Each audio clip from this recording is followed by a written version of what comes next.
Hello, today's daily reading comes from the Apocrypha, from the book of Tobit, chapter 2, and it reads as follows. Now, when I came home again, and my wife Anna was restored to me, and my son Tobias, in the feast of Pentecost, which is the holy feast of the 7 weeks, there was a good dinner prepared me, and I sat down to eat. I saw abundance of meat, and I said to my son, go and bring whatever poor man you find of our kindred who is mindful of the Lord. Behold, I wait for you. Then he came and said, Father, one of our race is strangled and has been cast out of the marketplace. Before I had tasted anything, I sprang up and took him up into a chamber until the sun had set. Then I returned, washed myself, ate my bread in heaviness, and remembered the prophecy of Amos, as he said, your feast will be turned into mourning, and all your mirth into lamentation. So I wept, and when the sun had set, I went and dug a grave and buried him. My neighbors mocked me and said, he is no longer afraid to be put to death for this matter, and yet he fled away. Behold, he buries the dead again. The same night I returned from burying him and slept by the wall of my courtyard, being polluted, and my face was uncovered. I didn't know that there were sparrows in the wall. My eyes were open, and the sparrows dropped warm dung into my eyes, and white films came over into my eyes, and white films came over my eyes. I went to the physicians, and they didn't help me, but Acharius nourished me until I went to Elamas. My wife Anna wove cloth in the women's chambers and sent the work back to the owners. They, on their part, paid her wages and also gave her a kid. But when it came to my house, it began to cry, and I said to her, where did this kid come from? Is it stolen? Give it back to the owners, for it is not lawful to eat anything that is stolen. But she said, it has been given to me for a gift more than the wages. I didn't believe her, and I asked her to return it to the owners, and I was ashamed of her.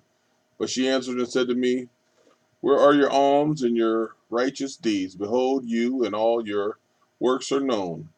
I was grieved in chapter 3. I was grieved and wept and prayed in sorrow, saying, O Lord, you are righteous, and all your works and all your ways are mercy and truth, and you judge true and righteous judgment forever. Remember me and look at me. Don't take vengeance on me for my sins and my ignorance and the sins of my fathers who sinned before you. For they disobeyed your commandments. You gave us as plunder for captivity, for death, and for a proverb of reproach to all the nations among whom we are dispersed. Now your judgments are many and true, that you should deal with me according to my sins and the sins of my fathers, because we didn't keep your commandments, for we didn't walk in truth before you. Now deal with me according to that which is pleasing in your sight. Command my spirit to be taken from me, that I may be released and become earth. For it is more profitable for me to die rather than to live, because I have heard false reproaches, and there is much sorrow in me. Command that I be released from my distress now and go to the everlasting place. Don't turn your face away from me. The same day it happened to Sarah, the daughter of Raguel, the Ecbatana of Medea, and she also was reproached by her father's maid servants, because that she had been given to 7 husbands. And Asmodeus, the evil spirit, killed them before they had lain with her. And they said to her, do you not know that you strangle your husbands? You have had already 7 husbands, and you haven't borne the name of any one of them. Why do you scourge us? If they are dead, go your ways with them. Let us never see either son or daughter from you.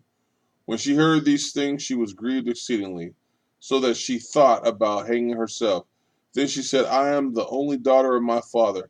If I do this, it will bring reproach to him, and I will bring down his old age with sorrow to the grave. Then she prayed by the window and said, blessed are ye, O Lord my God, and blessed is your holy and honorable name forever. Let all your works praise you forever. And now, Lord, I have set my eyes and my face toward you. Command that I be released from the earth, and that I no longer hear reproach. You know, Lord, that I am pure from all sin with man, and that I never polluted my name or the name of my father in the land of my captivity. I am the only daughter of my father, and he has no child that will be his heir, nor brother near him, nor son belonging to him, that I should keep myself for a wife to him. 7 husbands of mine are dead already. Why should I live? If it doesn't please you to kill me, command some regard to be had to me, and pity taken on me, and that I hear no more reproach. The prayer of both was heard before the glory of the great God. Raphael was sent to heal them both, to scale away the white films from Tobit's eyes, and to give Sarah, the daughter of Regale, for a wife to Tobias, the son of Tobit. It belonged to Tobias that he should inherit her. At that very time, Tobit returned and entered into his house, and Sarah, the daughter of Regale, came down from her upper chamber. Amen.